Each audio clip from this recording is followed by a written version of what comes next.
जीवन आपुले सार्थ करा रे, राष्ट्रभक्ती निस्वार्थ करा रे, एकजुटीने कार्य करा या देशाचे।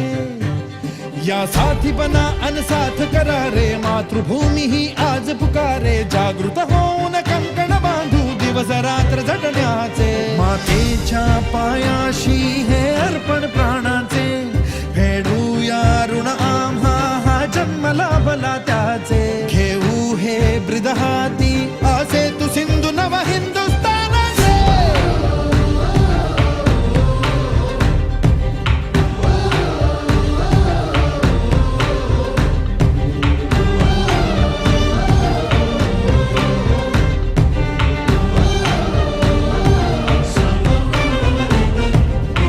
भीतीन आम्हा ह्या वज्रमुठींनी का तळभेदू, सीमा न कुठली हुंकार असा गगनाला छेदू।